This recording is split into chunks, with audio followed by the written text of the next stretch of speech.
हमने जो देखा, ओहो, जो जहां थे वहीं गिर पड़े। शांत वातावरण हो गया, कृष्ण खड़े और एक ही बात समझ आई, धीरज धरिए न तो पाइए पारू, नहीं तो डूब जाए सकल। धीरज धरी जाए तो पार पाया जा सकता है।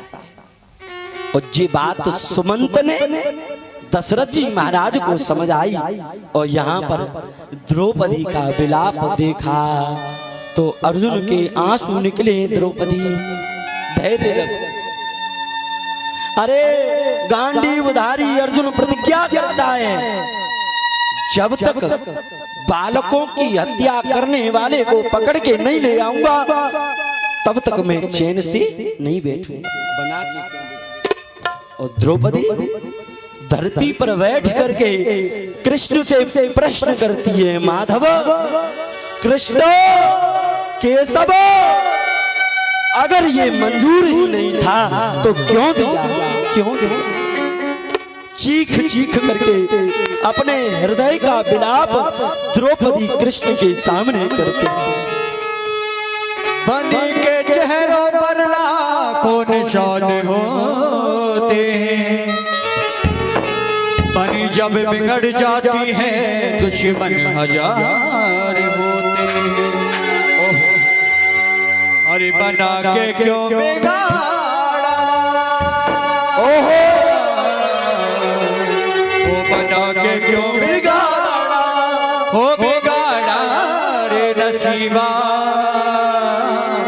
ऊपर वाले, ऊपर वाले,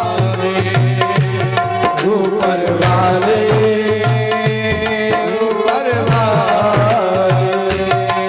वो बना के क्यों बिगाड़ा,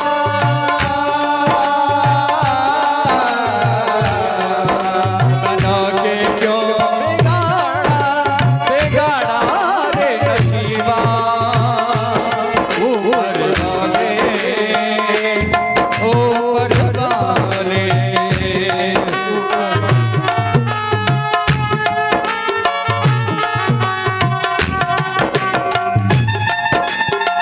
ओहो,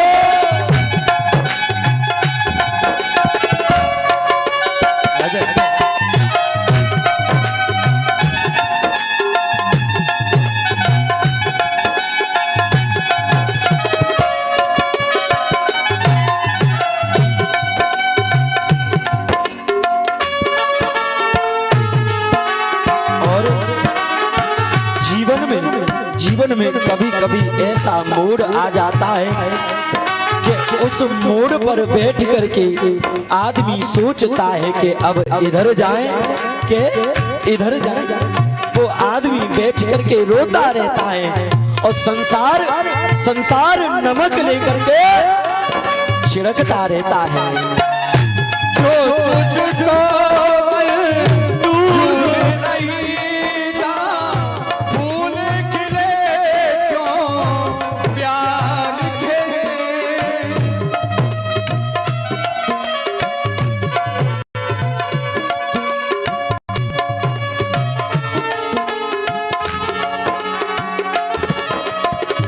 और जो तुझको मंजूर नहीं था, फूल खिले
बेटा।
श्री खिलन बिहारी सरकार की जय हो। द्रौपदी अपने पांचों बालकों के लिए रुदन कर रही है। तो समझाया पांचों पांडवों ने आदि ने, और अर्जुन ने तो प्रतिज्ञा कर ली, द्रौपदी जब तक अपने बालकों की हत्या करने वाले को मैं पकड़ के नहीं ले आऊंगा तब तक मैं चैन से नहीं बैठूंगा। और अर्जुन ने भगवान कृष्ण से कहा, केशव आप रथ को आगे बढ़ाओ। और अर्जुन बैठ गए रथ पर और कृष्ण रथ को चला रही। एक बात बताऊं, ये जीवन रूपी रथ है हमारा। अगर इस जीवन रूपी रथ की लगाम भगवान को दे दोगी तो हमारा मार्ग प्रशस्त हो जाएगा, और अगर इस जीवन रूपी रथ की लगाम गलती से संसार को दे दी तो हमारा मार्ग अप्रशस्त हो जाएगा, हमें परमात्मा की प्राप्ति नहीं होगी, कुमार्ग पर चले जाएं।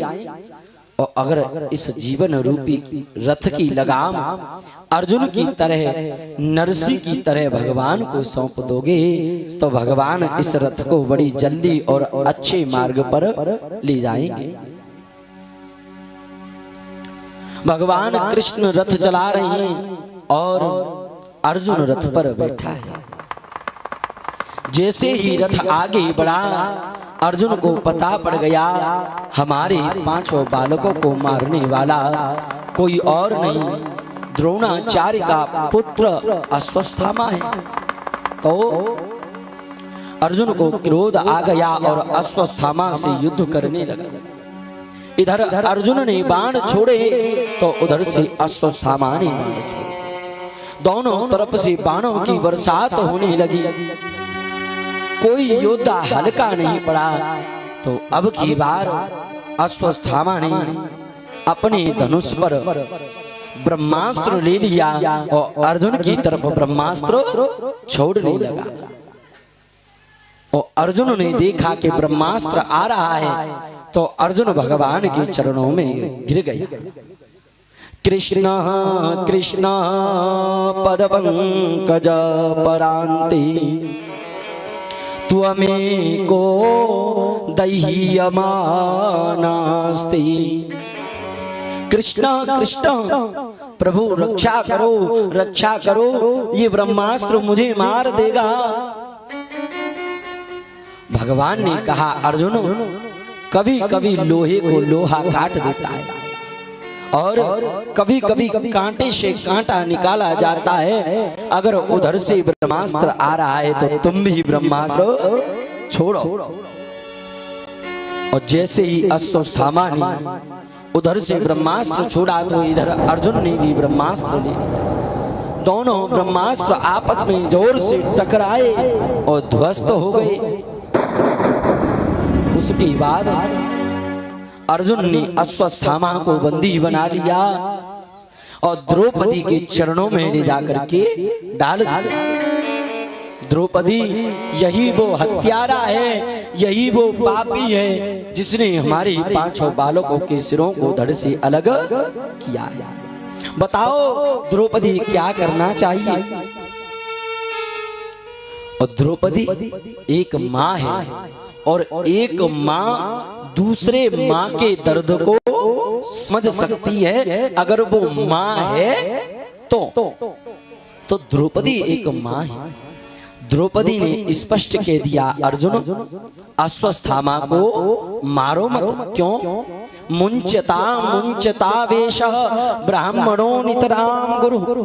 अरे ये अपनी मैया की अकेला है और आज जितना दर्द मुझे हो रहा है पांच पांच बालकों के जाने पर, उतना ही दर्द इसकी माता को होवेगा, इसलिए इसे मारो।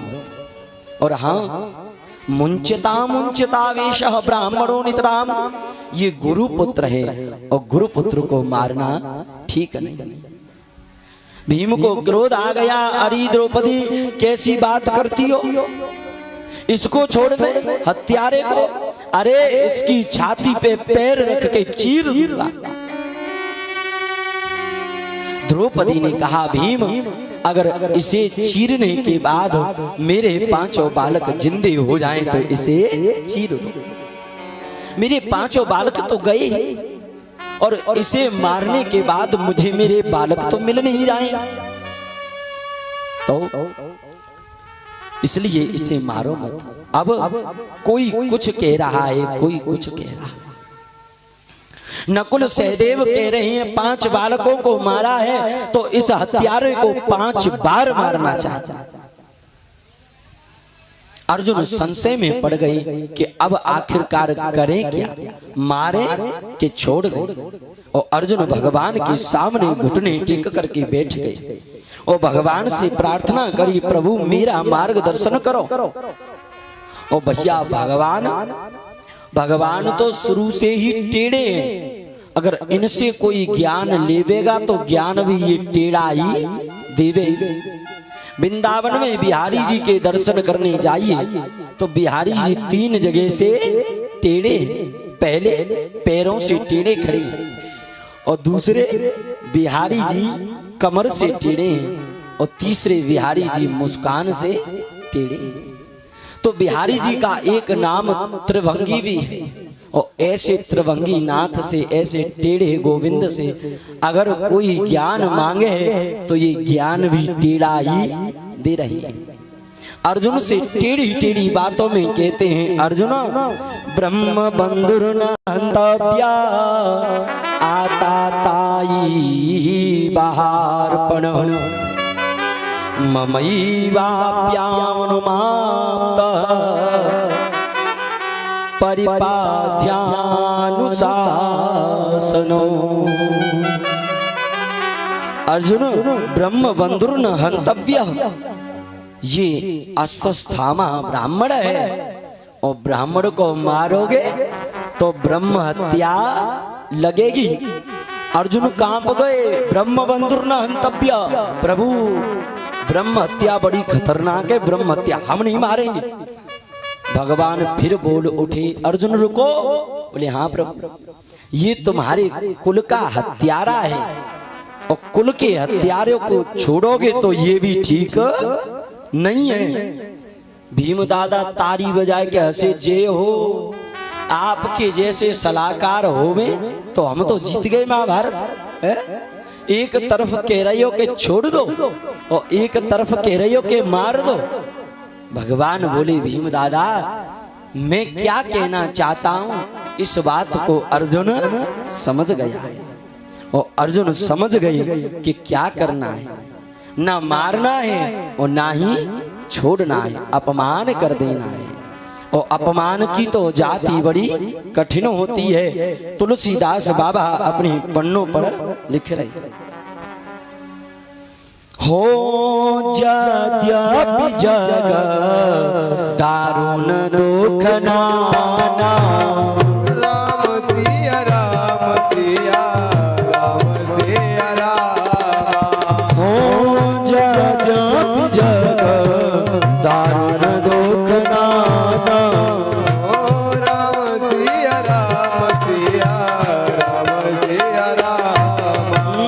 यद्यपि जग दारुण दुख नाना, जब राम दारुण दुख नाना।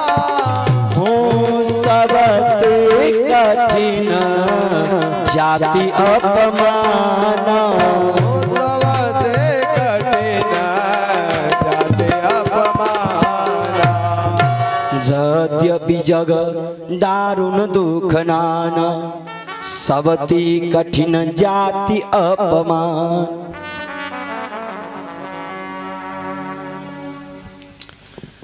तो अर्जुन समझ गए, ना तो मारना है ना छोड़ना है, अपमान करना है। अश्वत्थामा का खूब अपमान किया। अरे मूर्ख, तेरे हाथ नहीं कांपे, तेरा हृदय है कि पत्थर है?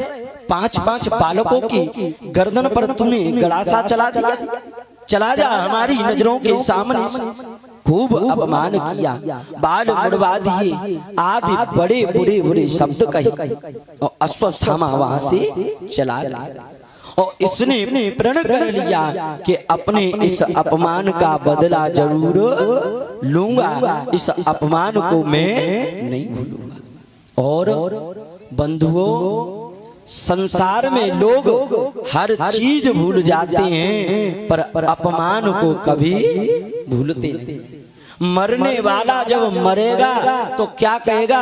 उससे मत बोलना, उसने मेरा अपमान किया था, उससे मत बोलना, उससे हमारा झगड़ा चल रहा है। ये लोग अपमान वाले जो होते हैं ऐसा स्वभाव रखते हैं।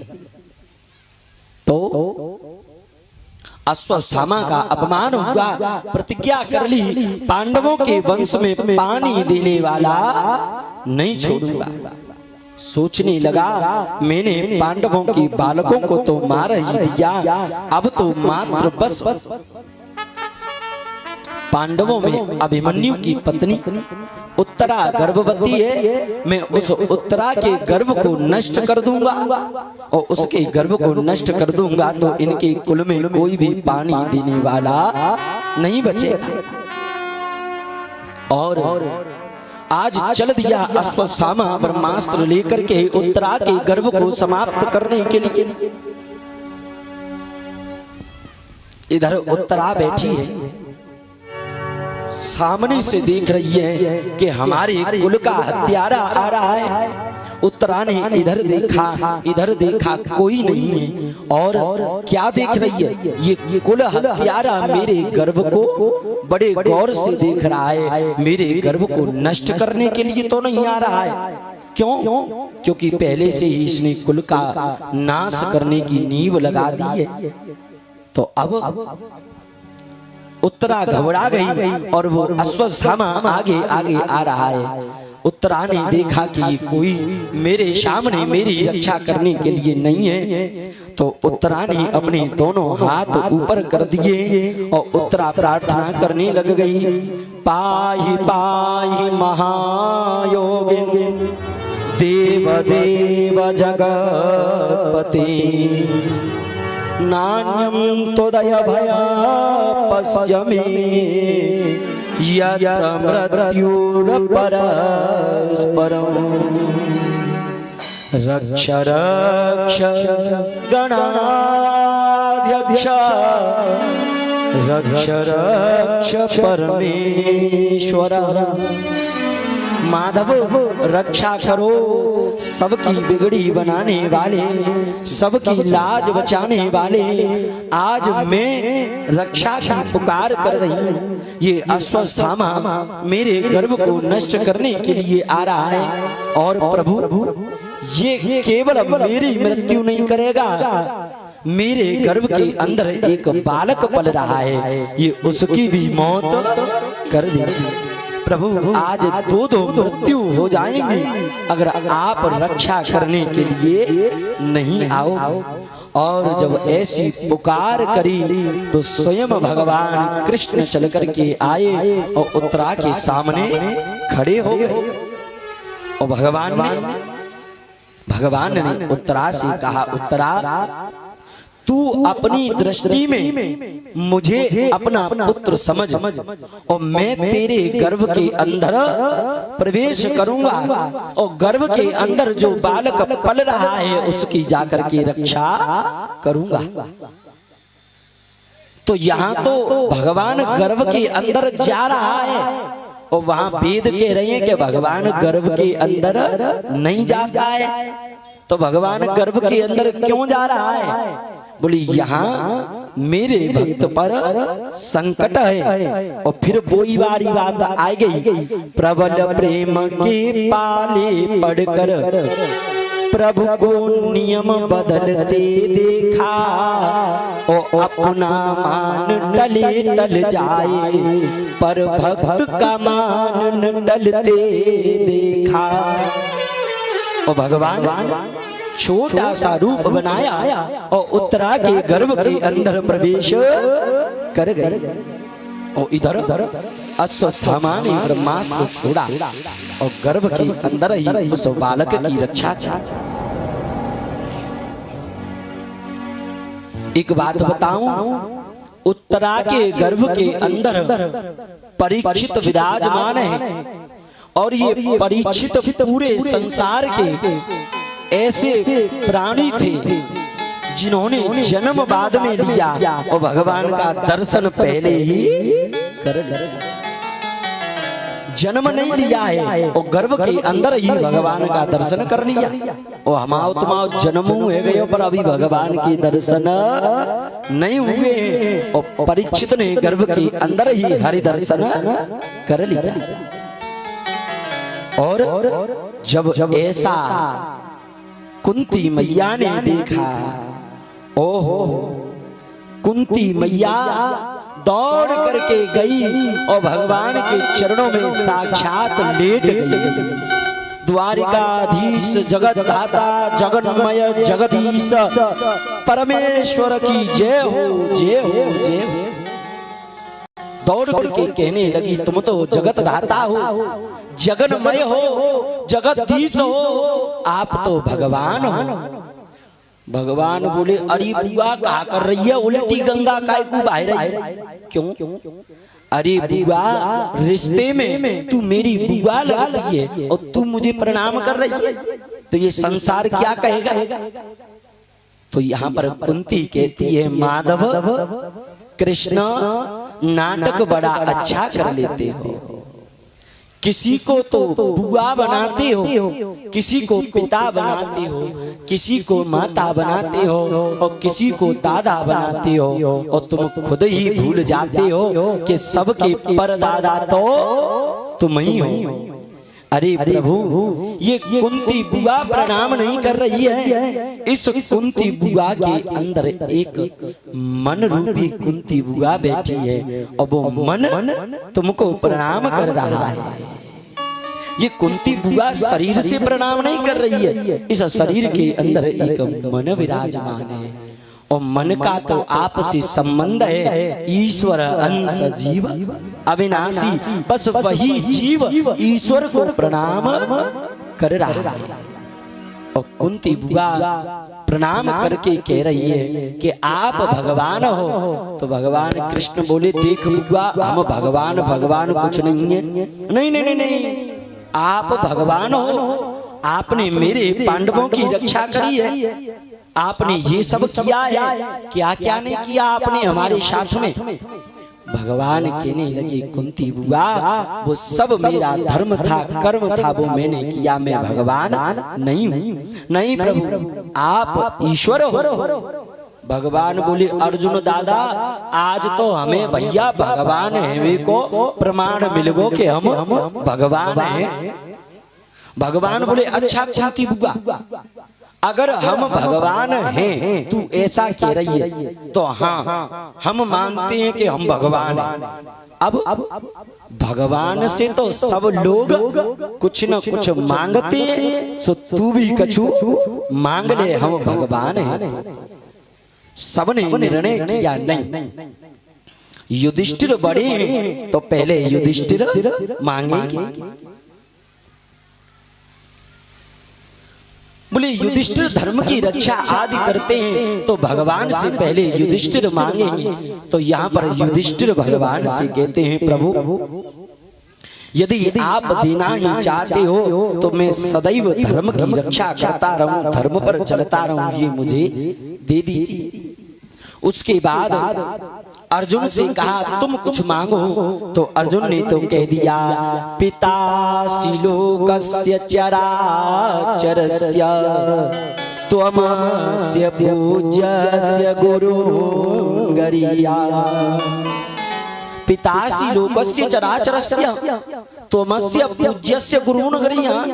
प्रभु देना ही चाहते हो तो मेरा ये जो आपसी संबंध है ये सदैव अमर रहे। उसके बाद द्रौपदी से कहा कि तुम कुछ मांगो। तो द्रौपदी कहती है, हाथ पकड़ पीने कहा, प्यारी कुछ तो मांग, सदा रहो मेरी मांग में, बस यही हमारी मांग। द्रौपदी कहती है, यदि प्रभु देने लेने की बात है तो संसार में जब जब मैं आपसे कुछ मांगू तो बस आपको ही मांगू, और कुछ मांगने की इच्छा मेरे हृदय में जगह ही नहीं। और भगवान से मत मांगो, भगवान को मांगो। लोग भगवान से मांगते हैं, बंधुओं भगवान से मत मांगो, भगवान को मांग लो। जब भगवान तुम्हारे यहाँ आ जाएगा तो सब अपने आप ही चला आएगा। तो उसके बाद सुभद्रा आदि से कहा, सब मांगो। भीम से कहा, प्रभु जितना भोजन करता हूँ उतना भजन करो। और आदमी को भोजन और भजन दोनों बराबर मात्रा में मिलते रहे। उसके बाद कुंती से कहा, अरे बुआ, तेने तो कही कि हम भगवान हैं, अब तू तो कछु मांग। तो यहाँ कुंती बुआ कहती है, प्रभु मांगते तो वो हैं जिनके पास कुछ होता नहीं, मेरे पास सब कुछ है, मैं क्या मांगू? नहीं नहीं बुआ, कुछ तो मांग। तो यहाँ कुंती ने जो मांगा है बंधुओं, वो ना तो आज तक किसी ने मांगा और ना ही कोई मांगता है। कुंती ने क्या सुंदर मांगा है, विपदः सन्तु न सस्वद तत्र तत्र जगत गुरो भवतो दर्शनं यस्या पुनर्भव दर्शनम्। विपदः सन्तु न सस्वद तत्र तत्र जगत गुरो। प्रभु यदि देना ही चाहते हो तो मेरे जीवन में एक विपत्ति समाप्त नहीं होवे, तब तक दूसरी विपत्ति चल करके आ जाए। प्रभु मुझे अपार दुख दे दो। भगवान ने कहा, अरे कुंती बुआ, इस दुख को भोगते भोगते तेरा पेट नहीं भरता है, तेरा पूरा जीवन दुख में ही तो निकल गया। अरे तेरे पति जो पांडु थे जन्म से पीलिया की उनको बीमारी थी, जंगल में ऐसे तैसे करके तेने अपने 5 बालकों को पाल पोस के बड़ा किया। अनेक प्रकार के तेरे ऊपर दुख आए और आज भी तू दुख मांग रही। तो कुंती बुआ की आंखों से आंसू आ गए और कुंती बुआ कहती है, प्रभु सुख में सुमिरन सब करे, दुख में करे न को। सुख में सुमिरन सब करे, दुख में करे न कोई। जो में सुमिरन करे, तो दुख काहे होए रे भैया, तो दुख काहे होए। सुख में सुमिरन सब, दुख में सुमिरन सब करें, सुख में करे न कोई। तो यहाँ पर कुंती कहती है, प्रभु आदमी के ऊपर जब दुख होता है तब तो वो आपका स्मरण करता रहता है, और जैसे ही सुख आ जाता है तो वो आपको भूल जाता है। प्रभु ऐसा सुख नहीं चाहिए जिस सुख के आने के बाद में आपको ही भूल जाऊं। अरे सुख के माथे सिल पड़े जो हरि नाम बिसुराए, बलिहारी बा दुख की जो पल पल नाम जपाए। मुझे ऐसा दुख बड़ा प्यारा है जो हर क्षण हर पल आपका स्मरण कराता है। और बंधुओं, सुख और दुख क्या होता है ये बात कुंती बुआ यहाँ पर स्पष्ट कर रही है कि सुख क्या है और दुख क्या है। ध्यान दीजिएगा, कुंती बुआ यहाँ पर भगवान कृष्ण से क्या कह रही है कि प्रभु सुख किसे कहते हैं और दुख किसे कहते हैं, मैं अपनी मति के अनुसार आपको बताने का प्रयास करती हूँ। और कुंती कहती है, विपदः नैव विपदा, संपदा नैव संपदा, विपद नारायण विस्मरणं, संपन्न नारायण स्मरणं। कुंती कहती है, विपदः नैव विपदः, प्रभु विपत्ति को विपत्ति नहीं कहते, दुख को दुख नहीं कहते। सबसे बड़ा दुख तो वो होता है कि आदमी भगवान को भूल जाता है। भगवान को भूल जाना इससे बड़ा दुख और कोई नहीं है। विपदः नैव विपदः और संपदः नैव संपदः, प्रभु संपत्ति को संपत्ति नहीं कहते। क्यों? संपत्ति तो वही है कि जो लोग हर क्षण आपका भजन करता रहता है। आपके भजन से बड़ी संपत्ति कोई नहीं है, और आपसे दूर होने से बड़ा दुख कोई नहीं है। कुंती बुआ ने स्पष्ट किया, और यही बात तुलसीदास बाबा रामचरितमानस में कह रहे हैं, कहे रघुपति विपत्ति प्रभु सोई, और जप तप भजन न सुमिरन होई। ये बात तुलसीदास बाबा ने भी लिख दी।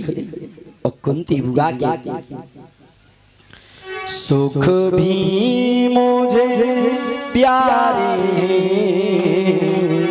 दुख भी मुझे प्यारे, छोड़ो मैं किसे भगवान, दोनों ही तुम्हारे। सुख भी मुझे प्यारे, दुख भी मुझे प्यारे,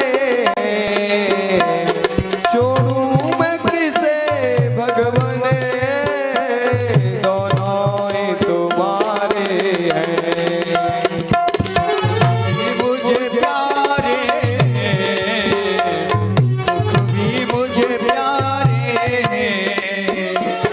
छोड़ो किसे भगवान, दोनों ही तुम्हारे। हरि बोल। मुझे प्यारे, दुख भी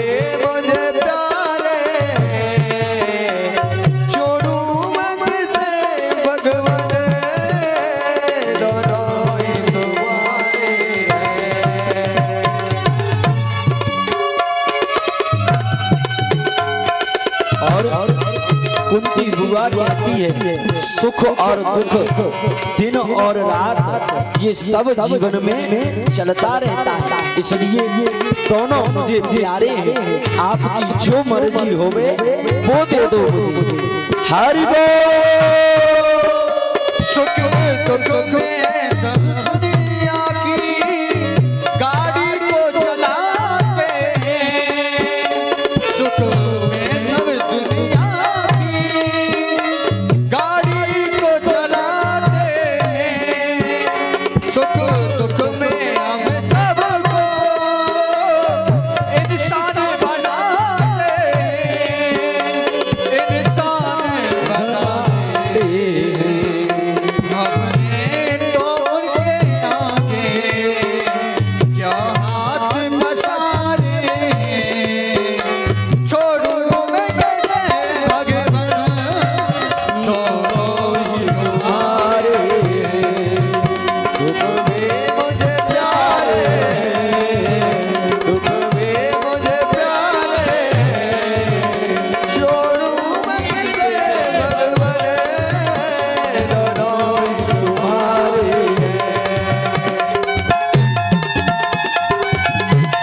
और हल्की हल्की तालियों के साथ भगवान की कथा में तालियों का आश्रय लेते हुए हरि बोल। जय हो श्री राम।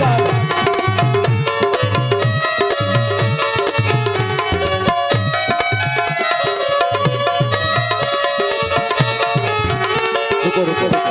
आपको पता है ये भगवान ने जो हाथ दिए हैं इनसे दान करो, माता पिता के चरणों की सेवा करो और इनसे भगवान की कथा में आदि में तालियां बजाओ। बंधुओं ये हाथ अब दे दिए हैं और 84 लाख योनियों में गिर गए तो मिले मिले न मिले, इसलिए आलस को त्यागो और हरि का भजन। हरि बोल। जय हो। चाहे ना कोई भी सब सुख को तरसते हैं, सुख चाहे ना कोई सब दुख को तरसते हैं, दुख चाहे ना कोई भी सब सुख को तरसते हैं, सुख चाहे ना कोई सब सुख को तरसते हैं, सुख में सब हंसते हैं, दुख में सब रोते हैं, सुख में सब हंसते हैं, दुख में सब रोते हैं, दुख में सब हंसते हैं, दुख में सब रोते हैं, सुख में सब हंसते हैं, दुख में सब रोते हैं, सुख मिले जिसे उसने, ओहो सुख मिले जिसे उसने, दुख भी तो सहारे हैं, छोड़ो मैं किसे भगवान, दोनों ही तुम्हारे हैं, सुख भी मुझे प्यारे हैं, दुख भी मुझे प्यारे हैं, छोड़ो मैं किसे भगवान, दोनों ही तुम्हारे।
सहारे हैं। श्री राधे।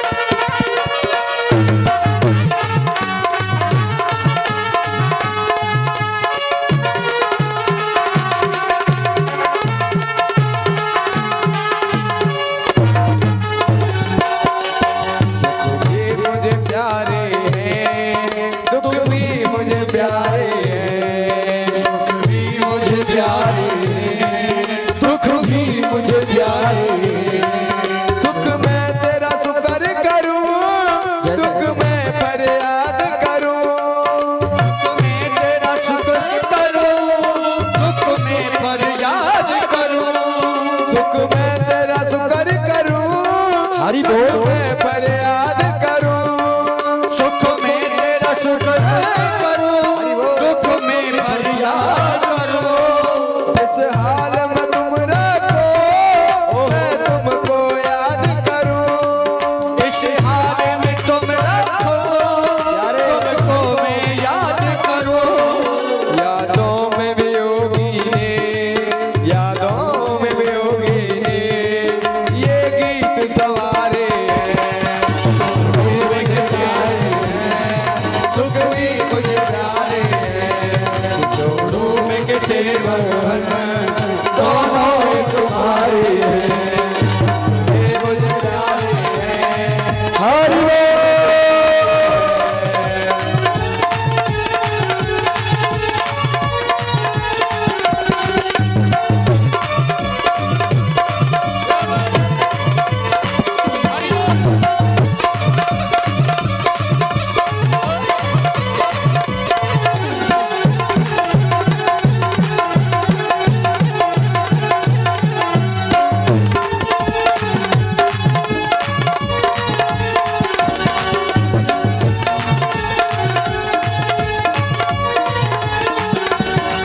सुख भी मुझे प्यारे हैं, दुख भी मुझे प्यारे हैं, छोड़ू मैं किसे भगवान।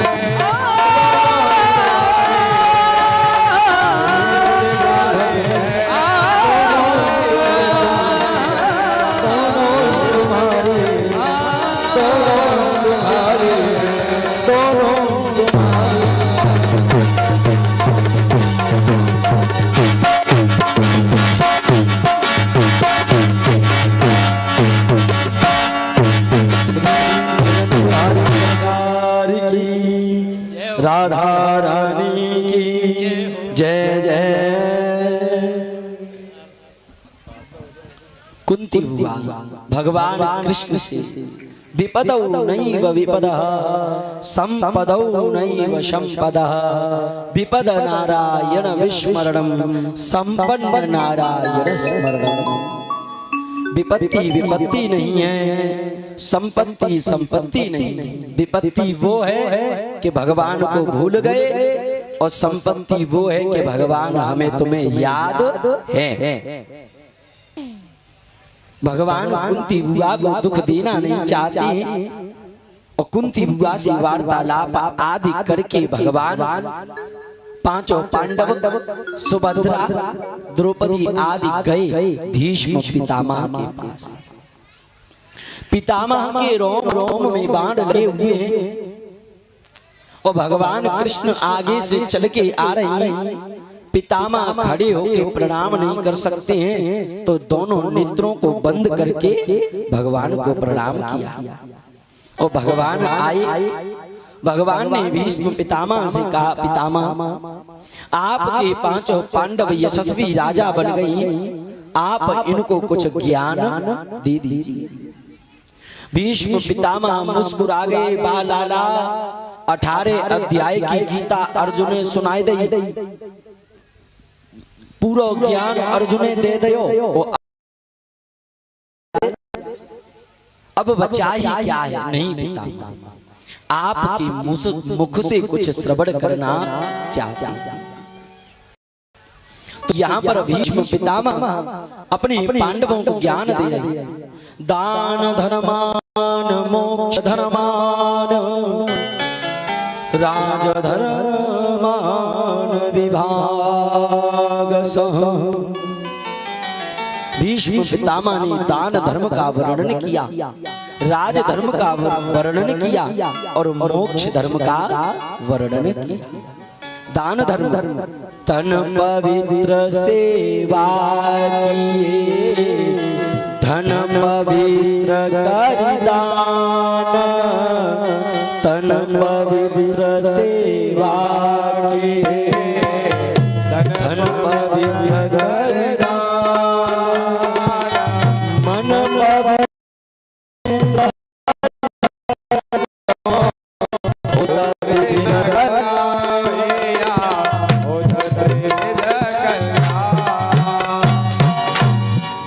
पवित्र सेवा किए और धन पवित्र करिदान, मन पवित्र हरि भजन सो हो विविध कल्याण।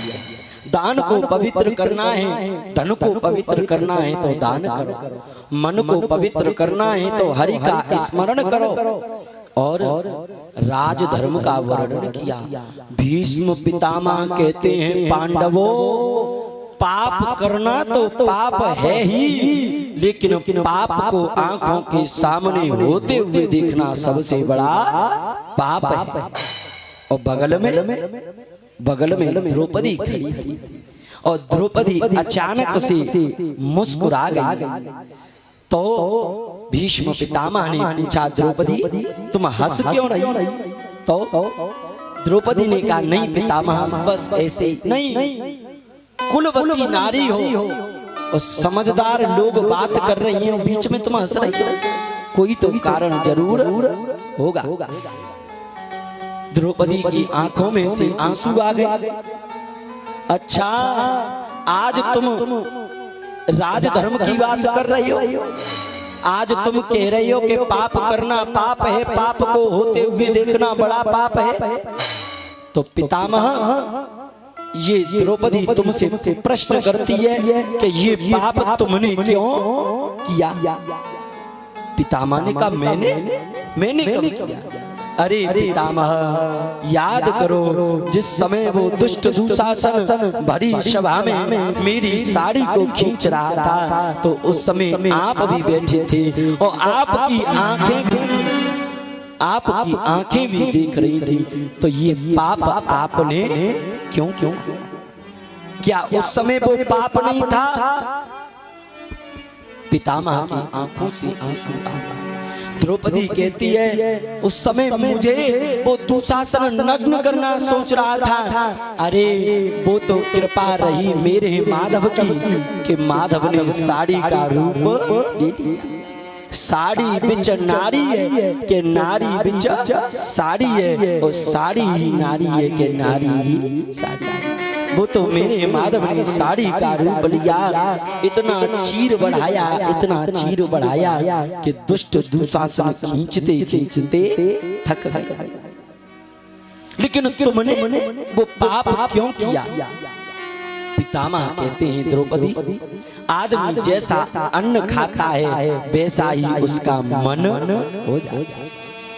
मैं उस समय दुर्योधन के यहाँ का दूषित अन्न खा रहा था तो मेरी बुद्धि बिगड़ गई थी। अब बहुत समय से मैंने अन्न नहीं खाया है तो बुद्धि मेरी इस तरह है।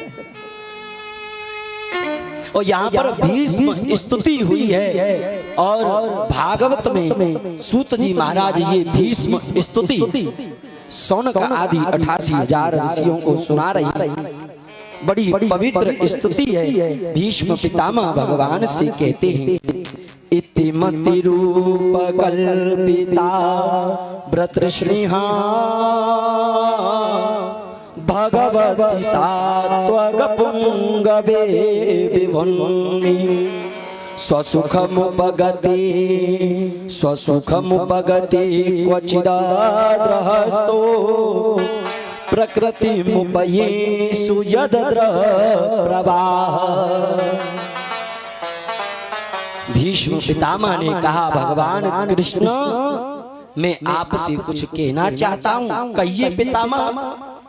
मेरी एक पुत्री है, उसके साथ तुम विवाह कर लो। अर्जुन बोले, अरे आप तो अखंड ब्रह्मचारी हो, आपकी पुत्री कहां से आई? तो भीष्म पितामह कहते हैं, हाँ है। कौन सी? इति मति रूप कल्पिता, मेरी ये मति रूपी पुत्री है। मेरी ये जो बुद्धि है ये मेरी पुत्री है, और ये बुद्धि, ये पुत्री विवाह के योग्य हो गई है। तो मैं सोच रहा हूँ इस बुद्धि का विवाह भगवान कृष्ण के साथ में कर दूं। क्यों? तुमसे अच्छा दूल्हा संसार में इस बुद्धि के लिए कोई और नहीं मिलेगा। उसके बाद पितामह ने एक प्रश्न और किया, मैंने जीवन में कोई पाप नहीं किया, मुझे बाणों की सैया क्यों मिली? भगवान ने याद दिलाया, ऐसा नहीं है, जैसा आपने कर्म किया है वैसा आपको फल मिल रहा है। याद करो भीष्म पितामह, 100 वर्ष पूर्व आप एक राजा थे, रथ पे बैठ करके जा रहे थे, तो आपने एक सर्फ को अपने बाण की नोक से उठा करके कांटों में फेंक दिया, और उस सर्फ के रोम रोम में कांटे चुभ गए, और वैसे ही भीष्म पितामह तुम्हारी रोम रोम में बाण लगे। जैसा कर्म करता है मनुष्य वैसा ही उसको फल मिलता है। भीष्म पितामह ने तो कह दिया, देहांत काले तुम सामने हो, मुरली बजाते मन को लुभाते।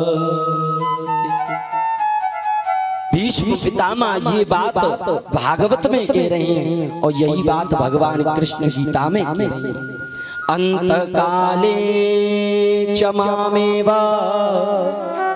स्मरण मुक्त्वा कलेवरम, अंतिम समय में मेरा स्मरण किया जाए तो मैं अंतिम मति सो गति। और भीष्म पितामह ने कृष्ण को देखते देखते प्राण त्याग दिया, और भगवान कृष्ण जब जाने लगे तो अभिमन्यु की पत्नी जो उत्तरा थी उसके गर्भ से एक बालक ने जन्म लिया, और वो बालक जन्म लेते ही सबको देख रहा है, और भगवान कृष्ण को देखा तो देखते रह गया, इसलिए उस बालक का नाम परीक्षित रख दिया। बोल परीक्षित जी महाराज की जय हो, श्री खिलन बिहारी सरकार की जय हो, जय जय।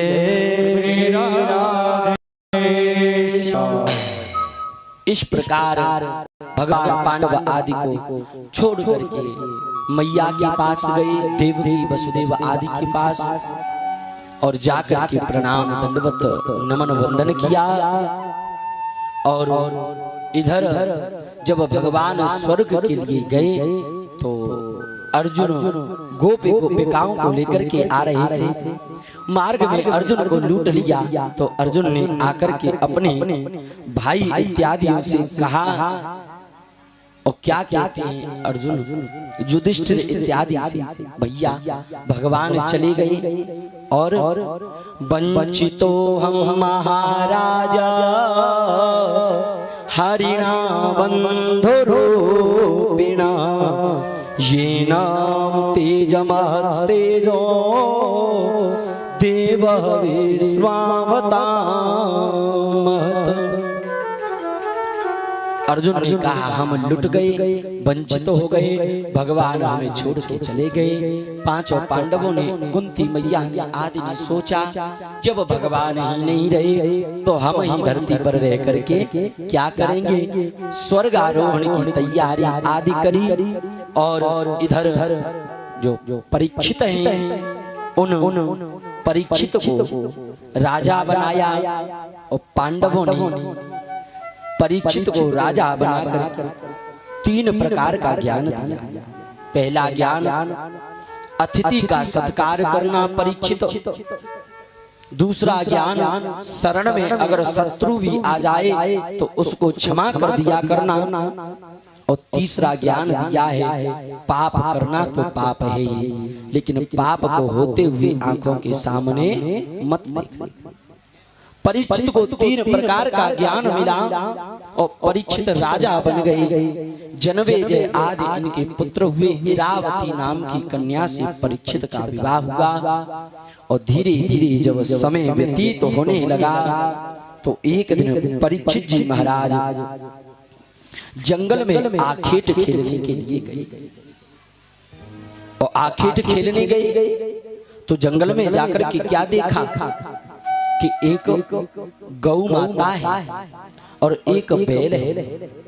बैल के 3 पैर कटे हुए, एक पैर पर बैल खड़ा है और बगल में गौ माता है और वो गौ माता उस बैल को देख करके रो रही है।